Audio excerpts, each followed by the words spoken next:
ನಮಸ್ಕಾರ ಸ್ನೇಹಿತರೆ, ಎಲ್ಲರೂ ಹೇಗಿದ್ದೀರಾ? ಎಲ್ಲರೂ ಚೆನ್ನಾಗಿದ್ದೀರಿ ಅಂತ ಭಾವಿಸ್ತೀನಿ. 4ನೇ ತಾರೀಕು ಅಂದರೆ ಶನಿವಾರ, ಜನವರಿ, ನಮ್ಮ ಮನೆ ದೇವರು ಮರಬದ ವೀರಭದ್ರೇಶ್ವರ. ಅದರ ರಥೋತ್ಸವದ ಪ್ರಯುಕ್ತ ನಾನು ಮನೆಯೆಲ್ಲ ಸ್ವಚ್ಛ ಮಾಡಿಕೊಂಡೆ. ಡೀಪ್ ಕ್ಲೀನಿಂಗೇ ಮಾಡಿದೆ. ಯಾಕಪ್ಪ ಅಂದರೆ ಮನೆ ದೇವರು ಈರಣ್ಣ ಅಂದರೆ ಸ್ವಲ್ಪ ವೀರಭದ್ರ ದೇವರು ಅಂದರೆ ಸ್ವಲ್ಪ ಎಲ್ರಿಗೂ ಭಯ ಅನ್ನೋದಕ್ಕಿಂತ ಅದೊಂಥರ ಗೌರವದ ಭಕ್ತಿ ಅಂತ ಹೇಳ್ಬೋದು.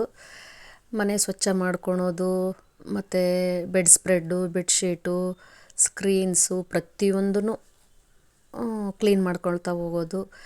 ಮನೆ ಎಲ್ಲ ಸ್ವಚ್ಛ ಮಾಡಿ ಆಮೇಲೆ ಒಟ್ಟಿನಲ್ಲಿ ಹೇಳೋದಾದರೆ ಮಡಿ ಮಾಡೋದು ಅಂತ ಹೇಳ್ಬೋದು ಇದಕ್ಕೆ.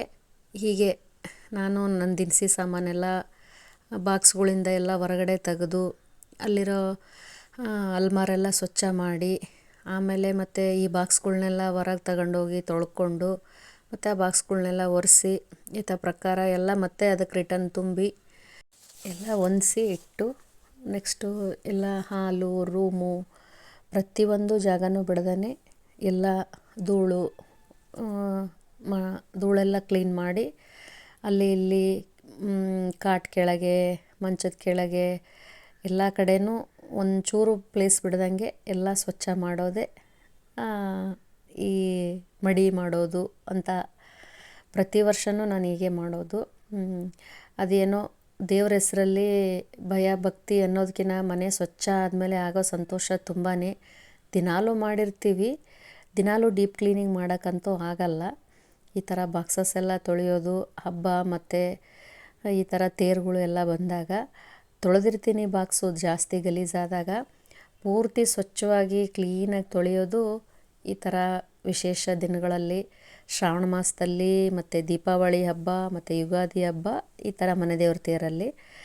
ನೀವೆಲ್ಲರೂ ಯಾವ ಥರ ಮಾಡ್ತೀರಾ ಅಂತ ಕಮೆಂಟ್ ಮಾಡಿ ತಿಳಿಸಿ. ಎಲ್ಲರೂ ನನ್ನ ಚಾನಲ್ ನೋಡ್ತಾ ಇರಿ, ಸಬ್ಸ್ಕ್ರೈಬ್ ಆಗಿ, ಶೇರ್ ಮಾಡಿ, ಲೈಕ್ ಮಾಡಿ, ಕಮೆಂಟ್ಸ್ ಮಾಡಿ ಅಂತ ಎಲ್ಲರಲ್ಲೂ ಕೇಳ್ಕೊಳ್ತಾ.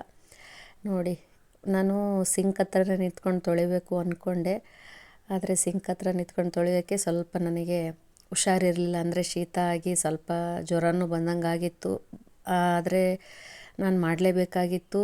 ಹಬ್ಬ ಹತ್ರ ಬರ್ತಾಯಿತ್ತು. ಈ ಮೊನ್ನೆ ಎಳ್ಳಮಾವಾಸ್ಯೆ ಆಯ್ತಲ್ಲ, ಆ ಅಮಾವಾಸ್ಯೆಕ್ಕಿಂತ ಮುಂಚೆನೇ ನಾವು ಮನೆ ಸ್ವಚ್ಛ ಮಾಡ್ಕೋಬೇಕು. ಯಾವಾಗಲೂ ಅದೇ ಒಂದು ಅಮಾವಾಸ್ಯೆ ಆಗಿ ನೆಕ್ಸ್ಟ್ ಡೇಲಿದ್ದಾನೆ ನಮ್ಮ ತೇರಿಗೆ ದಿನ ಒಂದೊಂದು ಪೂಜೆ ಪ್ರೊಸೆಸಿಂಗ್ ಇರ್ತದೆ. ಹಂಗಾಗಿ ನಾನು ಅಮಾವಾಸ್ಯೆ ಹಿಂದ್ಲ ದಿನ 2 ದಿನ ಹಿಂದೆಯೇ ಮನೆಯೆಲ್ಲ ಸ್ವಚ್ಛ ಮಾಡಿಕೊಂಡೆ. ಹೊರಗಡೆ ಇಟ್ಕೊಂಡು ಎಲ್ಲ ಬಾಕ್ಸ್ಗಳ್ನೂ ತೊಳ್ಕೊಂಡೆ. ಈ ರೀತಿ ಹೊರಗಡೆ ಇಟ್ಟು ಆರಾಮವಾಗಿ ಕುತ್ಕೊಂಡು ತೊಳೆಯೋದು ಭಾಳ ಇಷ್ಟ ಆಯಿತು. ನಾನು ಯಾವಾಗಲೂ ಸಿಂಕ್ ಹತ್ರ ನಿಂತ್ಕೊಂಡು ತೊಳೆಯೋದ್ರಿಂದ ಅಲ್ಲಿ ಸ್ವಲ್ಪ ಜಾಗ ಇಕ್ಕಟ್ಟು ಬೇರೆ ಆಗ್ತಿತ್ತು. ಆದರೂ ನಿಂತ್ಕೊಂಡು ತೊಳೆಯೋದಕ್ಕೆ ಸ್ವಲ್ಪ ಬೇಗ ಮುಗಿಸ್ಬಿಡ್ಬೇಕು ಅನ್ನೋದೊಂದು ಥಾಟ್ ಬಂದ್ಬಿಡುತ್ತೆ ತಲೆಯಲ್ಲಿ. ಈ ಥರ ಕುತ್ಕೊಂಡು ತೊಳೆದಾಗ ಸ್ವಲ್ಪ ಸ್ವಚ್ಛನೂ ಜಾಸ್ತಿ ಆಗುತ್ತೆ, ಆರಾಮಾಗಿ ಪ್ಲೇಸ್ ಆಗುತ್ತೆ, ತೊಳೆಯೋದಕ್ಕೂ ಈಸಿ ಆಗುತ್ತೆ. ಹೀಗೆ ನೋಡಿ, ಈ ಟೈಮಲ್ಲಿ ನಾನು ನಿಮಗೆಲ್ರಿಗೂ ಒಂದು ಥಾಟ್ ಹೇಳಬೇಕು ಅಂತ ಅನ್ನಿಸ್ತಾ ಇದೆ. ಅದೇನಪ್ಪ ಅಂದರೆ, gratitude is the most powerful vibrate ಅಂತ ಹೇಳ್ಬೋದು. ಯಾಕಪ್ಪ ಅಂದರೆ ಯಾವಾಗಲೂ ನಾವೇನು ಅಟ್ರ್ಯಾಕ್ಟ್ ಮಾಡ್ತೀವೋ ಅದನ್ನೇ ಸೆಳೀತಾ ಹೋಗ್ತೀವಿ. ಉದಾಹರಣೆ ಏನಂದರೆ, ನಾವು ಖುಷಿಯಾಗಿದ್ದಾಗ ಖುಷಿಯಾಗಿರೋರನ್ನೇ ಸೆಳಿತೀವಿ, ಅಥವಾ ಹ್ಯಾಪಿಯಾಗಿ ಇದ್ದಾಗ ಹ್ಯಾಪಿಯಾಗಿರೋರನ್ನೇ ಸೆಳಿತೀವಿ. ಮತ್ತು ಹೆಲ್ತ್ ಇದ್ದಾಗ ಹೆಲ್ತ್ ಇರೋರ ಬಗ್ಗೆ ಅಟ್ರ್ಯಾಕ್ಟ್ ಆಗ್ತೀವಿ, ವೆಲ್ತ್ ಇದ್ದಾಗ ವೆಲ್ತ್ ಅಟ್ರ್ಯಾಕ್ಟ್ ಆಗ್ತೀವಿ. ಹೀಗೆ ನಾನು ಇದನ್ನು ಭಾಳ ಅಬ್ಸರ್ವ್ ಮಾಡಿದ್ದೀನಿ. ಈ ಥರ ತುಂಬ ಉದಾಹರಣೆಗಳನ್ನು ನೋಡಿದ್ದೀನಿ.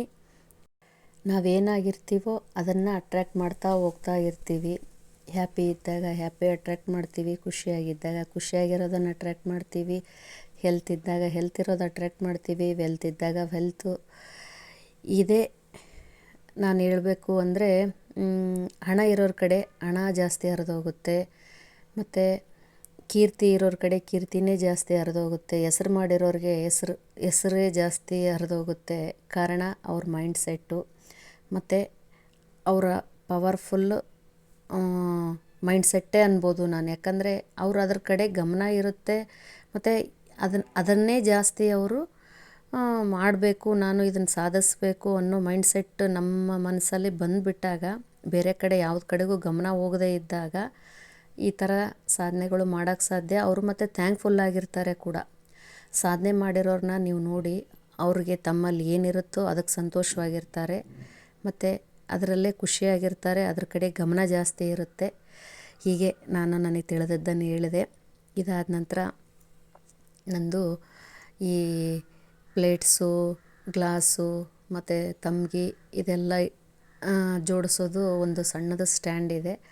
ಅದನ್ನು ಕ್ಲೀನ್ ಸ್ವಚ್ಛ ಮಾಡಿ ಅದಕ್ಕೆ ಸ್ವಲ್ಪ ಒರೆಸಿ ರ್ಯಾಪರ್ ಹಾಕಿ ಯಥಾ ಪ್ರಕಾರ ಆ ಸಾಮಾನುಗಳ್ನು ಎಲ್ಲ ತೊಳೆದು ಅವನು ಮತ್ತೆ ಜೋಡಿಸಿಟ್ಟು ಇದ್ರ ಮಧ್ಯೆ ಮತ್ತೆ ನಾನು ಸ್ವಲ್ಪ ಅಡುಗೆನೂ ಮಾಡಿಕೊಂಡೆ.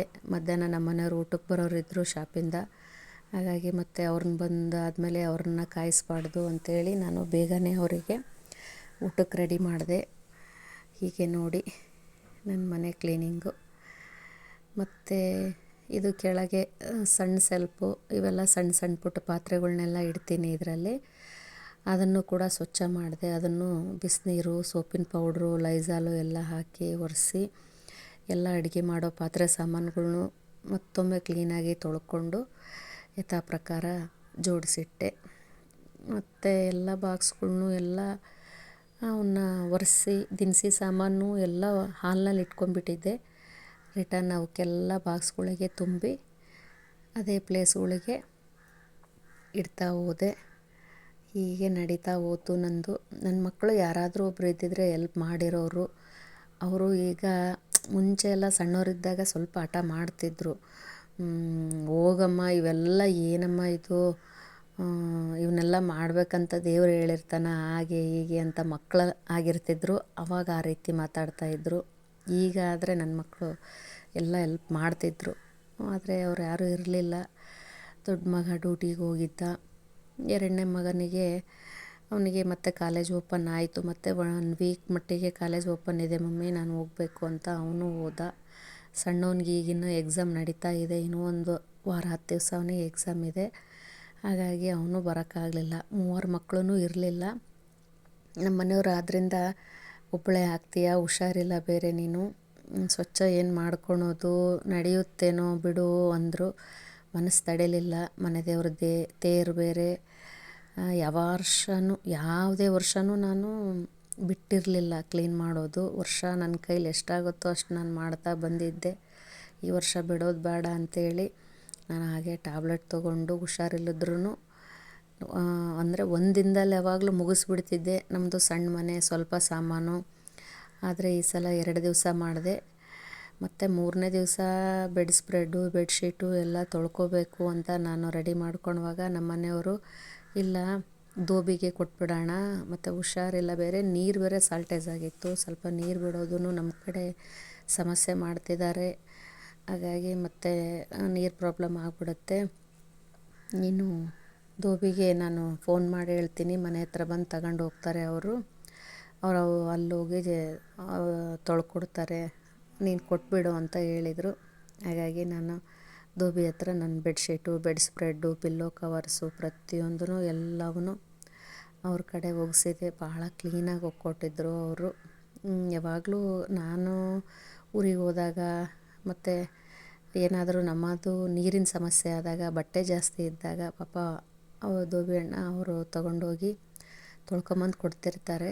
ನಾನೇ ಡೈಲಿ ಕೊಡೋದು ಏನು ಚೆನ್ನಾಗಿರಲ್ಲ. ಅಂದರೆ ಒಬ್ಬಳೇ ಇರ್ತೀನಿ, ಕೆಲಸನೂ ಕಡಿಮೆ ಇರ್ತತಿ. ಹಾಗಾಗಿ ನಾನೇ ತೊಳೆದಿರ್ತೀನಿ ಬಟ್ಟೆಗಳ್ನೆಲ್ಲ. ನೀರಿನ ಸಮಸ್ಯೆ ಆದಾಗ, ಮನೆಯಲ್ಲಿ ಗೆಸ್ಟ್ ಜಾಸ್ತಿ ಆದಾಗ, ಅಥವಾ ನಾನು ಊರಿಗೆ ಹೋಗಿ ಬಂದು ಮನೆಯಲ್ಲೇ ಕೆಲಸ ಸಾಕಷ್ಟು ಉಳಿದಿದ್ದಾಗ ಮಾತ್ರನೇ ನಾನು ದೋಬಿ ಹತ್ರ ಒಗೆಸಿರ್ತೀನಿ.